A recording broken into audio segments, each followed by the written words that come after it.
New Orleans in the early 20th century was a city alive with culture, music, and the mingling of many traditions. Jazz clubs, Creole cuisines, and a steady influx of immigrants gave it a vibrant heartbeat that pulsed through every street corner. Amid the excitement and promise, however, an undercurrent of tension simmered. Economic disparities, language barriers, and ethnic rivalries sometimes sparked distrust among neighbors. Most residents still believed that this lively port city, filled with jazz bands and Mardi Gras festivities, was a place where life could be enjoyed to the fullest. Then in 1918, a series of brutal night attacks shattered this sense of relative security. Men and women were being slaughtered in their own homes, often while they slept, by an unknown assailant wielding an axe. The killer left few clues, and the police found themselves scrambling in the face of public outrage. The newspaper headlines dubbed the figure responsible the Axeman. Over the next 2 years, his crimes would ignite fears, spark sensational rumors, and forever embed themselves in the folklore of the Crescent City. No one knew where he might strike next, or why so many of the victims were Italian immigrants running small grocery shops. As the body count rose, the city realized a grim truth. Beneath the jazz and celebration, evil had found a foothold. The first widely reported Axeman attack occurred in May 1918, when Joseph and Catherine Maggio were found brutally assaulted in their apartment on the corner of Upper Line and Camp Streets. Both victims had their throats cut with a straight razor before being bludgeoned with an axe, presumably to ensure they would not survive. Joseph died at the scene. Catherine passed a short time later. Horrified relatives discovered them, and the crime immediately drew public attention for its savagery. Police found a cryptic message scrawled in chalk on a nearby sidewalk. Some accounts claim it read something like, "Mrs. Maggio is going to sit up tonight just like Mrs. Tony," although the exact wording varies. No one could decipher its meaning, and it offered no solid leads. The only clue aside from the gore was that an axe from the victim's own home appeared to have been used. This pattern of the killer using the victim's own axe or razor would repeat in subsequent attacks, a detail that made the assaults feel both random and terrifyingly personal. Initially, investigators suspected robbery gone wrong, but soon they noted that the assailant had barely taken anything of value. Instead, it appeared the intruder's primary goal was murder. Less than a month after the Maggio murders, another family of Italian grocers was targeted. Louis Bessumer and his mistress, Harriet Lowe. An intruder attacked them in the early morning hours, leaving them both severely injured with an axe found at the scene. Harriet, despite critical wounds, accused Bessumer himself of being a German spy, sparking a bizarre twist in public perception. Some believed the assault might be an elaborate domestic dispute, but these suspicions evaporated when Harriet died weeks later from complications, and the pattern of break-ins and axe attacks continued in other households. Soon the city realized that a new kind of killer was on the loose, someone who struck sleeping families, almost always using an axe found on the property. Alarm rippled through the Italian community especially, as they seemed singled out by these brutal assaults. Around this time, the local newspapers began using the term Axeman, and speculation roared. Was this a vendetta against Italians by an anti-immigrant group, a deranged serial killer fixated on certain neighborhoods, or perhaps a mafia feud disguised as random violence? None of these theories fully explained the killer's audacity in leaving behind the murder weapon or writing cryptic messages. That summer, local authorities struggled to calm the public. Newspapers fed the panic with sensational headlines, printing each grisly detail of the crime scenes.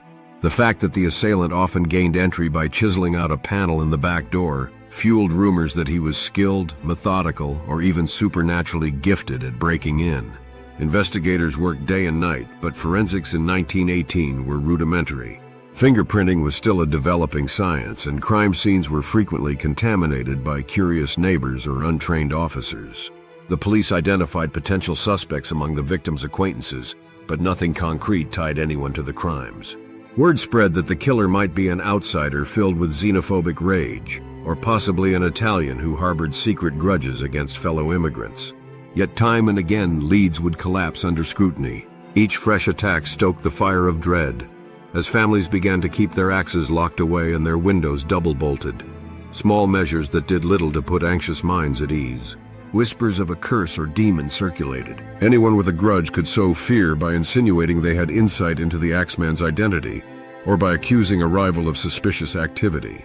On August 5, 1918, the Axeman struck once more. Anna Schneider, a pregnant woman in her mid-20s, was discovered by her husband Ed when he returned from work.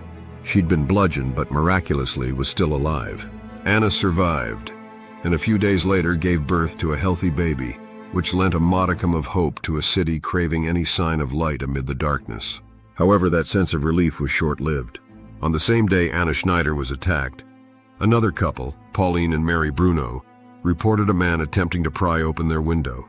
He fled when they screamed for help. The city began to see the Axeman not just as a nighttime bogeyman, but as a brazen figure unafraid to attempt multiple attacks in a single day. This escalation suggested a terrifying possibility. Maybe he was growing more confident or more desperate. People began sleeping in shifts, fearful that the Axeman could come knocking at any hour. Neighborhood watches sprang up, and men armed themselves with whatever weapons they could find. Still, the Axeman managed to leave behind almost no clues, no footprints, and no consistent pattern other than targeting Italian-operated grocery shops and using the victims' own axes. By this time, the Axeman had stirred profound cultural anxieties within the city.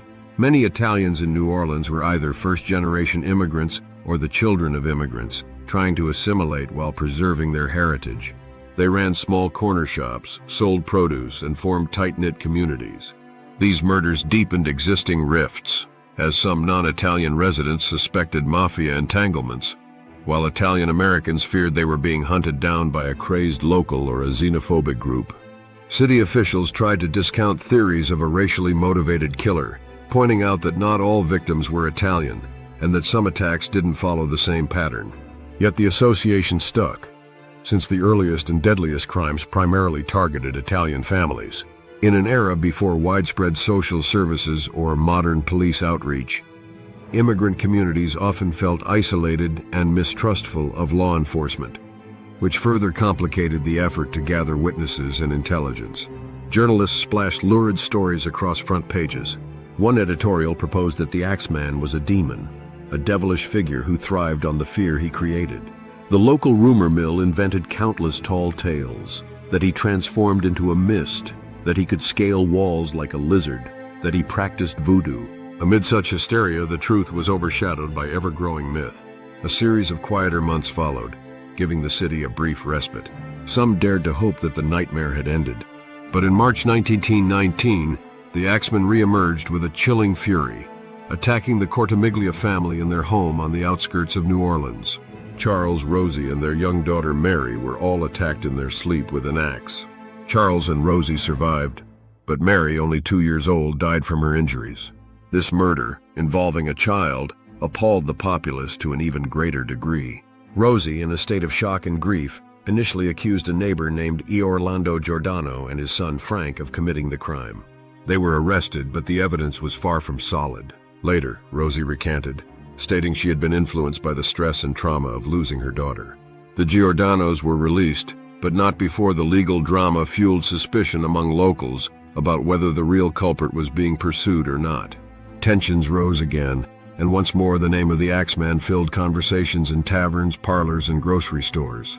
People argued over whether he had a personal vendetta against these families, or if he was simply an opportunistic killer who found joy in terrorizing the city. Then came the infamous letter that would immortalize the Axeman in local lore. On March 13, 1919, the Times-Picayune newspaper published a letter supposedly written by the Axeman. In it, the writer referred to himself as a demon from the hottest hell, mocking both the police and the city's residents. The most chilling part was his declaration that, on the coming Tuesday night, he would pass over New Orleans and infinite mercy would be shown only to those who played jazz music in their homes or establishments. According to this letter, anyone who refused to blast jazz at the appointed hour would risk the Axeman's wrath.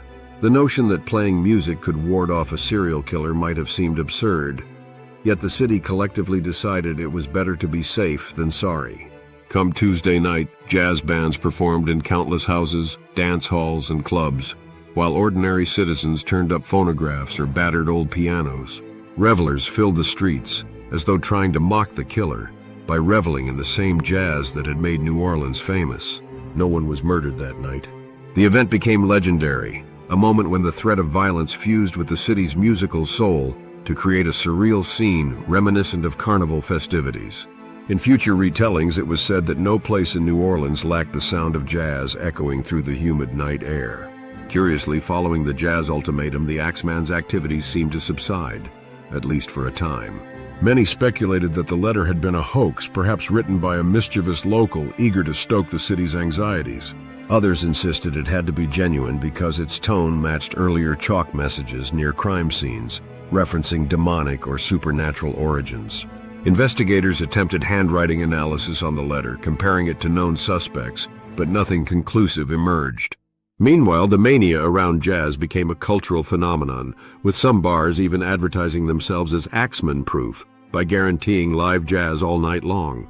This strange fusion of fear and entertainment revealed the city's resilience, but also underlined the Axeman's success in captivating everyone's attention. He had, in effect, turned a terrifying murder spree into a twisted communal ritual centered on music. Newspapers outside Louisiana picked up the story, spreading the bizarre details to national audiences. Some out-of-state readers believed the entire saga must be a local legend rather than a genuine threat. Yet the families who had lost loved ones or survived attacks knew all too well that the bloodshed was real. Policing in New Orleans during the early 20th century was complicated by political corruption, understaffing, and a patchwork of local loyalties.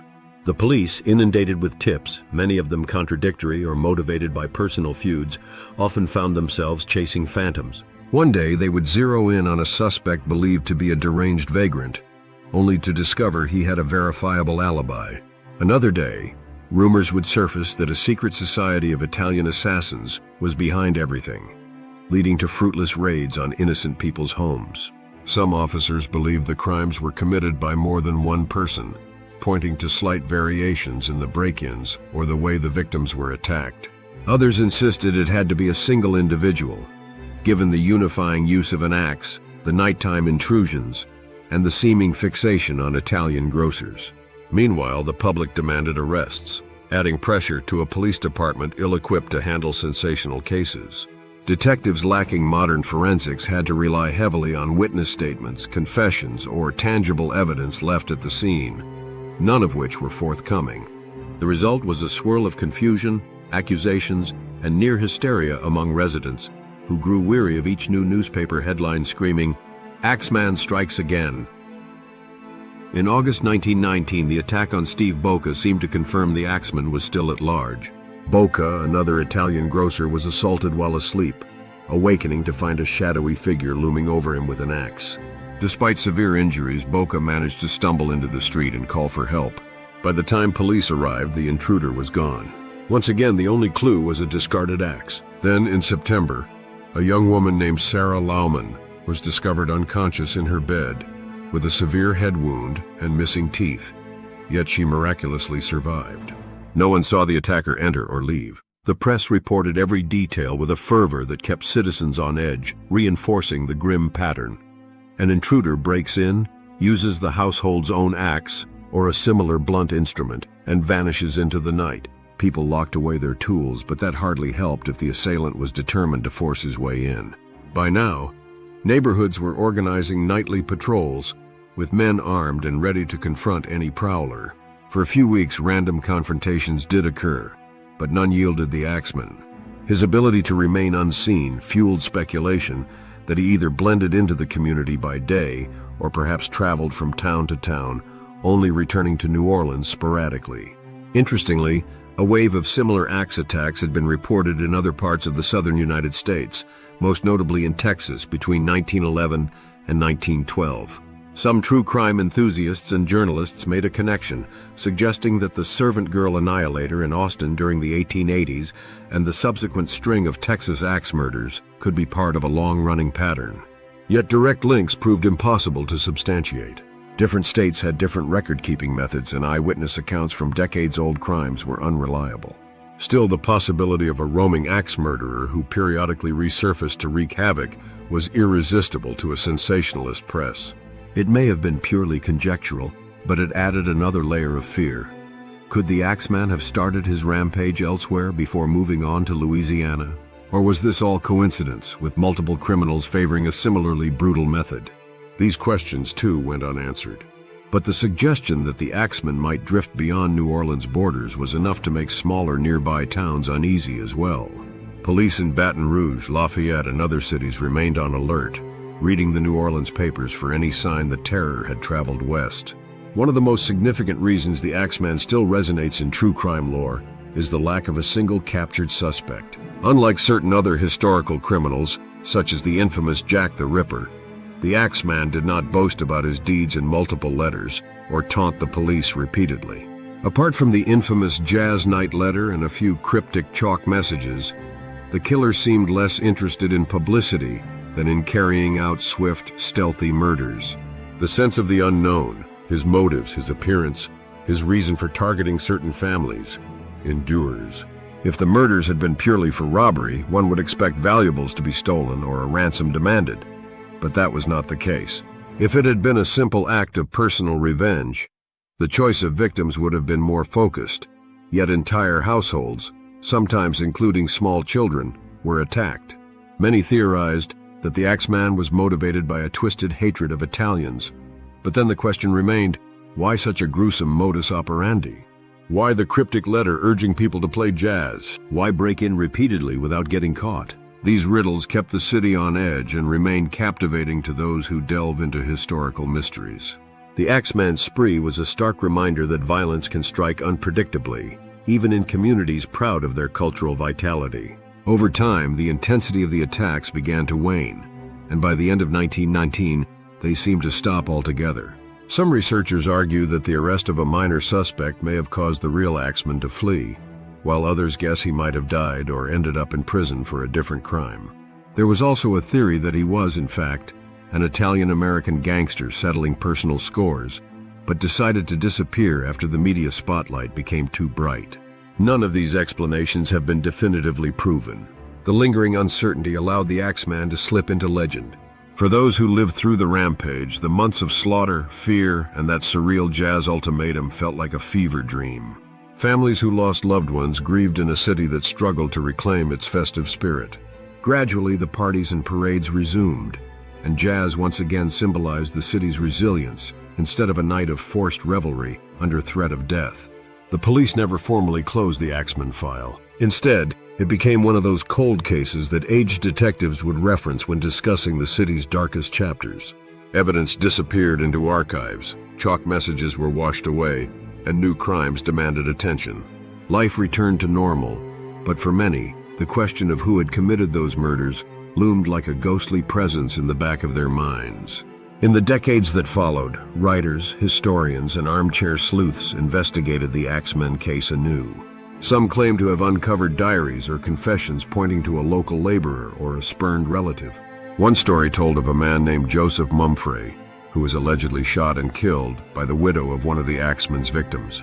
That dramatic tale, which circulated in newspapers years later, suggested that this vigilante widow had taken revenge, thus ending the crime spree.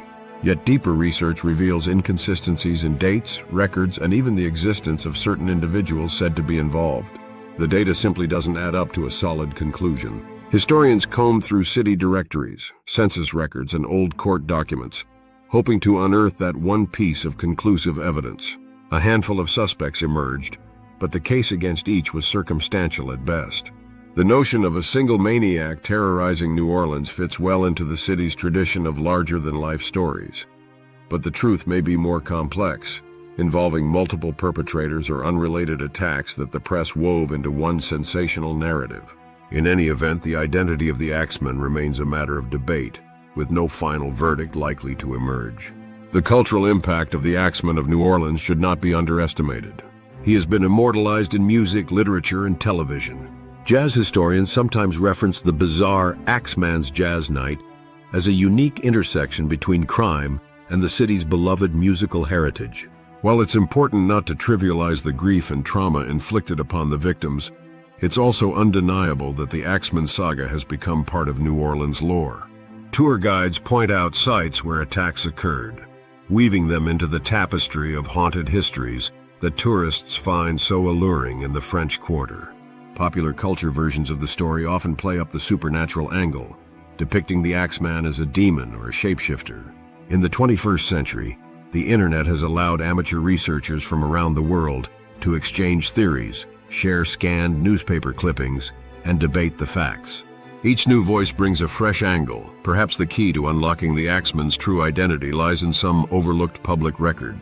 Yet despite all this scrutiny, the case remains unsolved, preserving its status as an emblem of the unknown.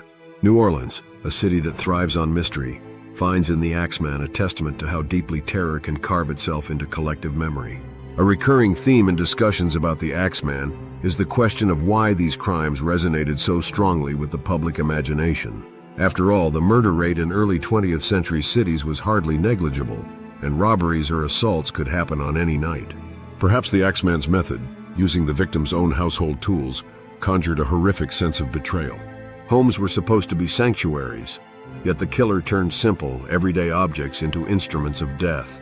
Compounding this was his apparent fixation on Italian families, which may have symbolized deeper social rifts. Moreover, the menacing letter about Jazz, whether authentic or a clever prank, injected a surreal dimension, the notion that one could ward off doom by playing music.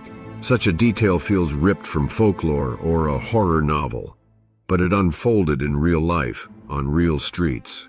Newspapers devoured the angle because it combined the city's cultural pride, jazz, with the monstrous threat of a serial killer. The result was a perfect storm of fear and spectacle. People still talk about that night when the entire city seemed to be dancing, not solely in celebration but in self-preservation. It's a moment that blurs the line between fact and legend, reflecting New Orleans' knack for turning even the darkest stories into narratives that endure. In reviewing the Axeman's timeline, we see clusters of attacks from mid-1918 to late 1990, sometimes just weeks apart. Then a lull, then another burst of violence. The pattern suggests either a single perpetrator who moved around frequently, or perhaps multiple copycats capitalizing on the widespread panic. The sensational nature of the crimes might have inspired would-be criminals to emulate the attacks or exploit the city's hysteria. Each new incident fed back into the collective dread, making it harder for police to distinguish genuine Axeman murders from unrelated break-ins. In some ways, the press created a monster larger than life. It's also notable that nearly all the crime scenes shared a certain hallmark: forced entry through a door or window panel, with the homeowner's axe or razor used in the assault. The killer often left these weapons behind, as if unconcerned about fingerprints or ballistic evidence, a detail that underscores either extreme confidence or ignorance about forensics. The combination of recurring motifs, Italian grocers, the use of an axe, nocturnal break-ins, and the varying details, sometimes the victims were killed, sometimes they survived, complicates efforts to piece together a singular method. Investigators at the time faced the quandary of dealing with witness statements that were often inconsistent, given that many victims were unconscious or traumatized during the attacks. One might assume that in a city teeming with neighbors living in close proximity, someone would have spotted the Axeman or confronted him at some point. And indeed, there were a few near misses. People awakened to strange noises, saw a fleeing figure, or glimpsed a silhouette outside their window, yet no one ever provided a reliable description. Those who came closest only reported vague impressions: a man of average height and build, wearing dark clothing, moving swiftly in the night. Police sketches were worthless, lacking any distinguishing features. The contradictory nature of these sightings further fueled conspiracy theories. Was the Axeman a local policeman, a butcher who knew how to handle blades, or a twisted drifter passing through? None of these theories have yielded concrete evidence. Unlike modern investigations, which might rely on doorbell cameras, genetic genealogy, or advanced crime lab techniques, the 1919 authorities were essentially blind once they missed the criminal on the scene. This anonymity, combined with the hyper-saturated media coverage, elevated the Axeman into a near mythic figure, a harbinger of doom who appears and disappears at will. Even the chalk messages, if they were genuinely written by him, provided no real clues besides a frightening sense of arrogance. Ultimately, the Axeman of New Orleans remains one of American history's most infamous uncaught serial killers. His victims included men, women, and even children, leaving behind shattered families and a community robbed of its sense of security. For all the speculation about his motives, be it xenophobia, organized crime, demonic possession, or sheer sadism, the truth may never be definitively known. New Orleans, a city rich in legend and mystique, has folded the story of the Axeman into its tapestry of haunted mansions and voodoo queens. Yet behind that veil of folklore lie very real tragedies. Mothers lost children, husbands lost wives, and entire neighborhoods spent months looking over their shoulders.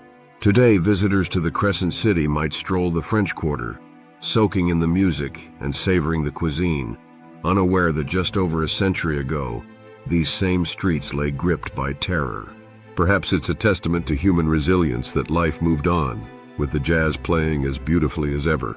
And still, the shadow cast by the Axeman lingers, a reminder of how fragile the boundary between everyday joy and unimaginable horror can be, even in a place so filled with life. New horror and true crime videos every week. Subscribe if you dare.